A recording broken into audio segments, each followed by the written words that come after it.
So yeah, I'm still in the sling from last week. Remember, I did break my arm, or my elbow. And it's technically part of your arm. So yeah. Patriots lose 26-10 to the Kansas City Chiefs. The game's even going still right now. I can put the TV on. The NFL will probably copyright me. But still, 26-10 loss to the Kansas City Chiefs. This is a game I expected we were going to lose, even with Cam Newton. Now I realize we could have won this game with Cam Newton. Even though the score says 26-10, it was a much closer game than originally expected. So, why am I doing this tonight? Why didn't I do this last night? Because Cam Newton somehow got COVID. There's pictures of him with a mask without the nose, and that's like cause for concern. And that, please, if you're wearing a mask, wear it over your nose and mouth, okay? It's got to look like this. All right? It has to look like this. So, let's go over the game, shall we? Patriots defense played pretty well tonight. Only gave up 19 points because of the pick six. That's why it was 26-10. But let's go through the game.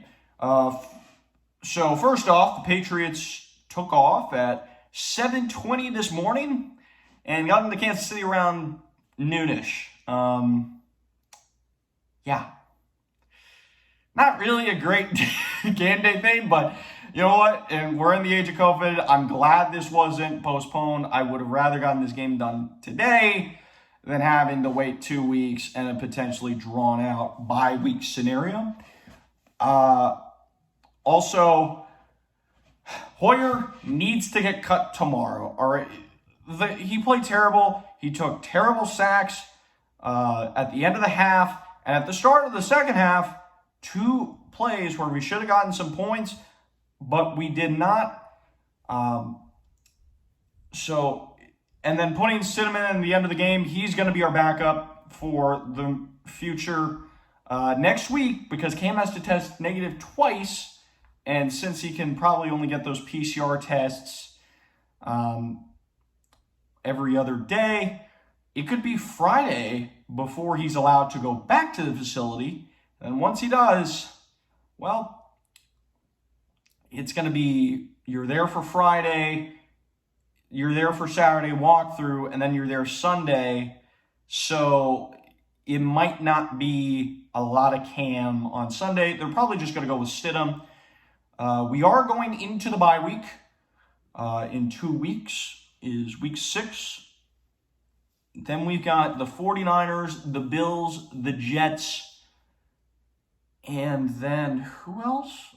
Oh yeah, we have the pleasure of facing the Baltimore Ravens after that, but that is at Gillette Stadium. We do not have to go down to Baltimore. But also just the fact that we have to play a certain amount of teams that are pretty good to absolutely garbage, all right? I expect to win over the Broncos. I expect to win over the Jets. And I actually do expect to win over the 49ers. They're too banged up, all right? Just like me, a lot of them are injured. When your best defensive player has a torn ACL, your quarterback has an ankle issue, which probably should be resolved by week 7, but still, a lot of players hurt in that game. So, we're on to Denver. This is the weirdest NFL season yet. I do want to say something about the most egregious call of the game, though. I know, it's kind of funny. Patriots fan complains about the refs, but this is a call that I think everybody agreed on. An incomplete pass towards the end of the second half. Totally egregious call right there. Calling it incomplete. It was a interception. First off, call 1 is an interception. Call 2 is you're down by contact. Call 3 would be a fumble. I think the incomplete pass would be there with tuck rule. not in like the level of like the call on the game and the future, but like that kind of weird rule. Like, hey, it's an incomplete pass there. But so be it. This was a game just like the Seattle game. I kind of expected us to not come out in the winner's circle. But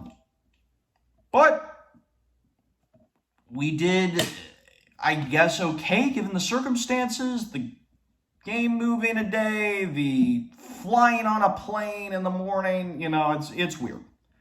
But this season is going to be a weird one. I am sure this is just the start of all this craziness.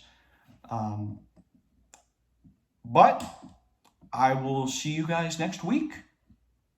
I will still be in the sling. And I hope you all have a great day and go Bats.